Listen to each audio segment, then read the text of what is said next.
Okay, I'm a little bit frustrated. So I come home from work and I'm like, I have this whole idea planned out and for my video, and I come home and I cook my dinner and I do little, well, first I'm talking through the whole cooking, whole cooking thing. You can see me cooking without me in the picture, but I'm talking to you through the whole thing. And then I sit down, and right before I ate, I cut it and then came back and started talking to you again, and then that was the end of the clip. Well, I go to edit it, and through the whole cooking thing, you couldn't hear a word I said. So I redid the second part of it again, and I go and edit it. Well, I edit the food clip where it looked fancy. I cut things where you didn't see me in it, and the food was just like bam, bam, bam, and then it was on my plate. But that still didn't look that great to me. It looked okay. And then I get to the talking where I'm sitting down here talking to you, and lo and behold, right in the middle of the 15-minute clip, my mic cuts out and you can't hear me no more. My brand new mic that I just bought stopped working. So that's irritating AF. So here I am for the third time. And then I have to edit again. Edit it again. Okay. I'm going to talk about my hybrid children. And yes, I have hybrid children. And I know I have family and friends that watch my videos. Please don't think I'm crazy, because I'm not crazy. This is true and factual. And I will say that in the past, way in the past, after I had my first two children, is when I started remembering things. But I didn't know that those were my hybrid children. Only recently was I informed, and through my research and told and all that yes, that's what happened. Those were my hybrid children. After my awakening, I have seen 3 of them, and I'm like, I had a feeling that 2 of them for sure was my child. But I knew the first one, I can't remember what order they came in, but the single one that came to me, I think she was a female. And I'm almost 100% sure that that was one of my daughters. Okay, once again, I'll start from the beginning. I didn't know this one was a hybrid child. I got pregnant. I had morning sickness. My body was changing. I felt pregnant. My body felt pregnant. And I started having a watery discharge. And so I started kind of like freaking out. And I don't know if it was that night or the next day, but I started passing blood clots. And it looked like liver, smooth and shiny organ. It looked like that, but blood. It was dark red. And I kept looking for a little fetus in the toilet, and I never seen one. So I go to a doctor, one of 3, and he keeps doing ultrasounds, and every one of them, and this was like weekly or bi-weekly, I was going here, and I know I had at least 3 of them. With all 3, he kept saying, I don't see a heartbeat. Or here's, the fetus, and I don't see the heartbeat yet. Every time he said that. So there was a fetus there. There was a baby.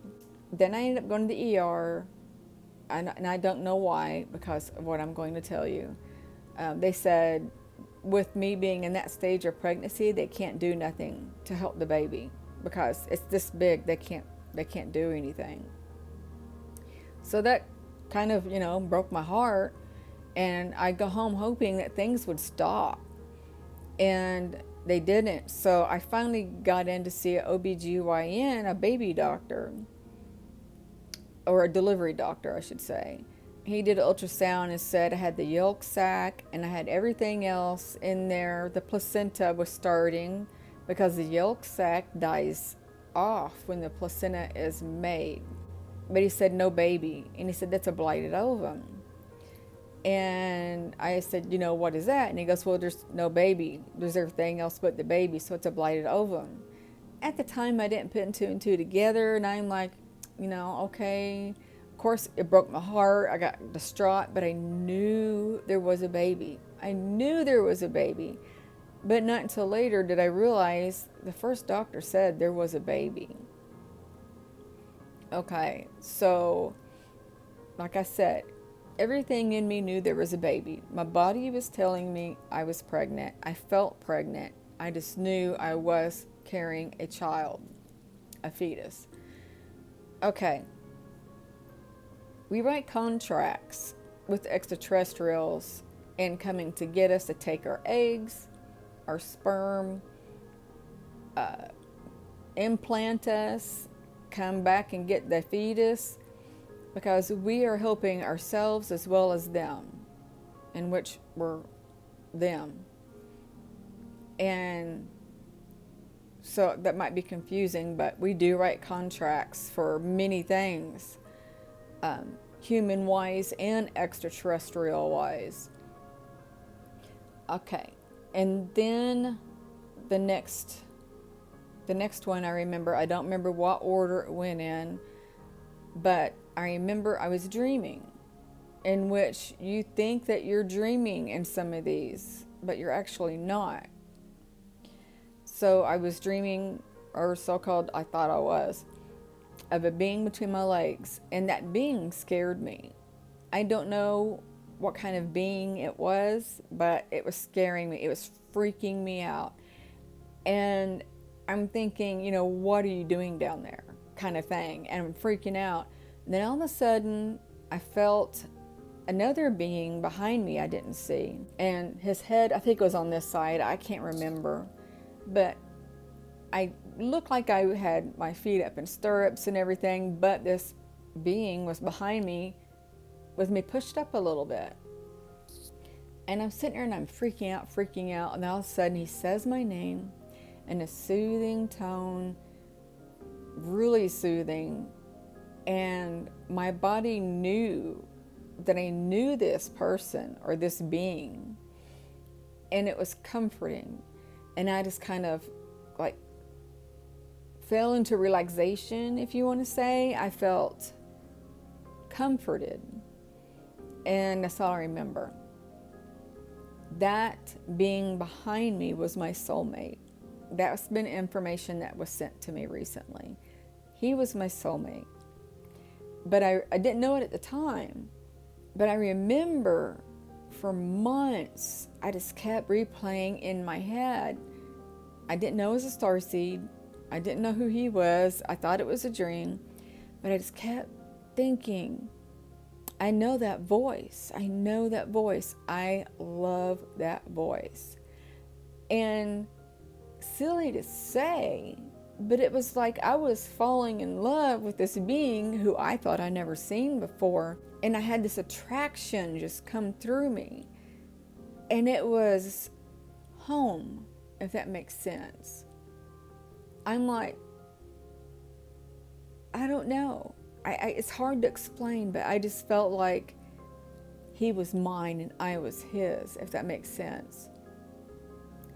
And actually, we are, because I've known him for eons and eons. The next three come, I don't know which order,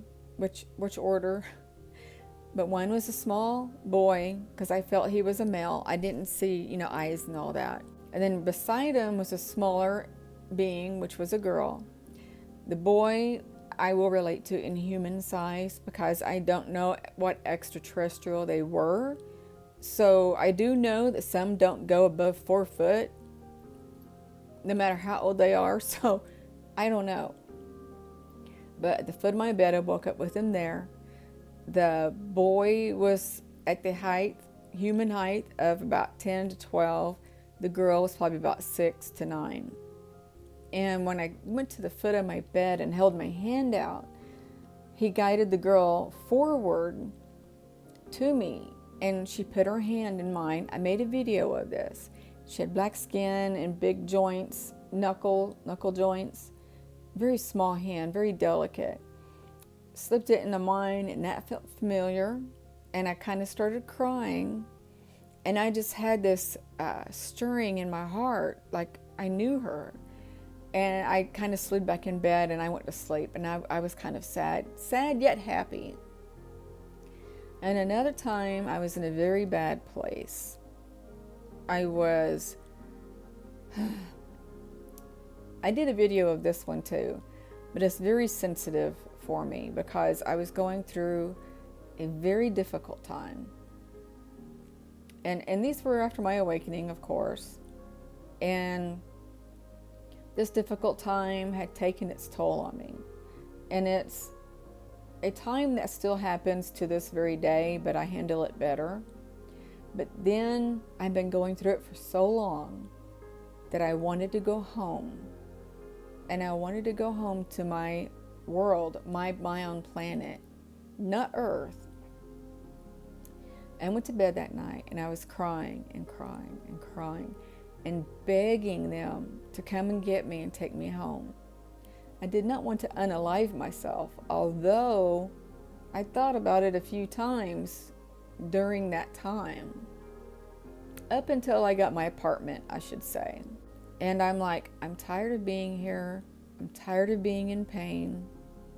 Heart-wise, not physically. I am tired of that too,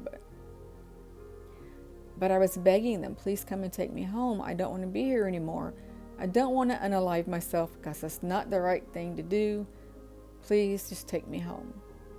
At that time, I think I was 52 at that time. I might have just turned 53. I can't remember. Maybe 52. So anyway, I fell asleep. I cried myself to sleep. And I woke up to this being walking toward me. She had a headband crown, I don't know if you call it a crown, a headband thing on with a crystal right here. And I say female because she felt female to me. At first I thought maybe it was a male, but the more I thought about it, I thought maybe female.